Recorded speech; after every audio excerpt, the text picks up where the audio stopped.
नमस्कार साथियों।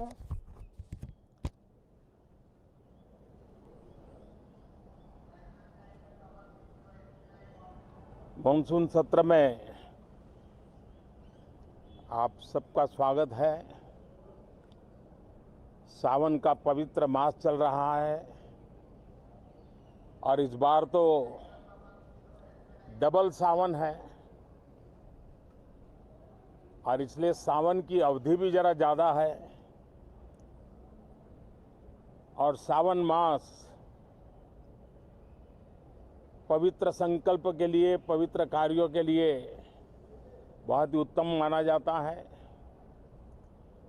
और आज जब लोकतंत्र के मंदिर में इस सावन के पवित्र मास में मिल रहे हैं तो ये लोकतंत्र का मंदिर ऐसे अनेक पवित्र कार्य करने के लिए इससे बड़ा उत्तम अवसर नहीं हो सकता है। मुझे विश्वास है कि सभी माननीय सांसद मिलकर के इस सत्र का जनहित में सर्वाधिक उपयोग करेंगे।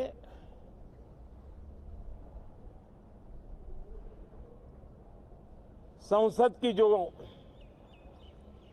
जिम्मेवारी है और संसद में हर सांसद की जो जिम्मेवारी है, ऐसे अनेक कानूनों का बनाना, उसकी विस्तार से चर्चा करना बहुत ही आवश्यक है। और चर्चा जितनी ज्यादा होती है, चर्चा जितनी ज्यादा पैनी होती है, उतना जनहित में दूरगामी परिणाम देने वाले अच्छे निर्णय होते हैं।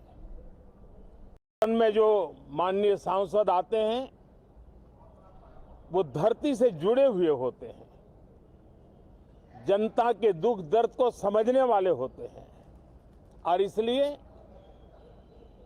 जब चर्चा होती है तो उनकी तरफ से जो विचार आते हैं वो जड़ों से जुड़े हुए विचार आते हैं और इसलिए चर्चा तो समृद्ध होती है, निर्णय भी सशक्त होते हैं, परिणामकारी होते हैं। और इसलिए मैं सभी राजनीतिक दलों को, सभी माननीय सांसदों को इस सत्र का भरपूर उपयोग करके जनहित के कामों को हम आगे बढ़ाएं। ये सत्र अनेक रूप से महत्व का भी है क्योंकि इस सत्र में जो बिल लाए जा रहे हैं वो सीधे सीधे जनता के हितों से जुड़े हुए हैं। हमारी युवा पीढ़ी जो पूरी तरह डिजिटल वर्ल्ड के साथ एक प्रकार से नेतृत्व कर रही है, उस समय डेटा प्रोटेक्शन बिल देश के हर नागरिक को एक नया विश्वास देने वाला बिल है और विश्व में भारत की प्रतिष्ठा बढ़ाने वाला बिल है। उसी प्रकार से नेशनल रिसर्च फाउंडेशन, ये बिल एनआरएफ नई शिक्षा नीति के संदर्भ में एक बहुत बड़ा अहम कदम है और इसका उपयोग अनुसंधान को बल देना, इनोवेशन को बल देना, रिसर्च को बल देना और हमारी युवा पीढ़ी जो विश्व के अंदर नए उपक्रमों के द्वारा विश्व का नेतृत्व करने का सामर्थ्य रखती है, उनके लिए बड़ा अवसर देकर के आ रही है। जनविश्वास बिल सामान्य मानवीय के प्रति भरोसा करना, अनेक कानूनों को डिक्रिमिनलाइज करना, इस मुहिम को आगे बढ़ाने वाला ये बिल। उसी प्रकार से जो पुराने कानून है उनको खत्म करने के लिए भी एक बिल में प्रावधान किया जा रहा है। हमारे यहाँ सदियों से एक परंपरा रही है कि जब विवाद हो तो संवाद से सुलझाया जाए। मीडिएशन की परंपरा हमारे देश की बहुत सदियों पुरानी है।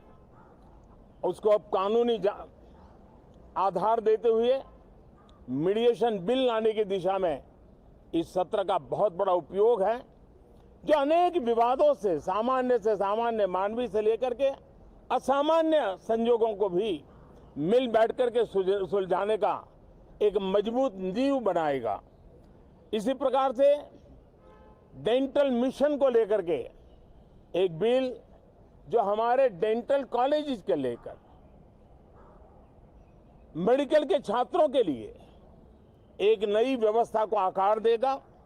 ऐसे अनेक महत्वपूर्ण बिल इस बार इस सत्र में संसद में आ रहे हैं। तब ये जनहित के हैं, ये युवा हित के हैं, ये भारत के उज्जवल भविष्य के लिए हैं। मुझे विश्वास है कि सदन में गंभीरतापूर्वक इन बिलों पर चर्चा करके हम बहुत तेजी से राष्ट्रहित के महत्वपूर्ण कदमों को आगे बढ़ाएंगे। साथियों, आज जब मैं आपके बीच आया हूं, इस लोकतंत्र के मंदिर के पास खड़ा हूं, तब मेरा हृदय पीड़ा से भरा हुआ है, क्रोध से भरा हुआ है। मणिपुर की जो घटना सामने आई है,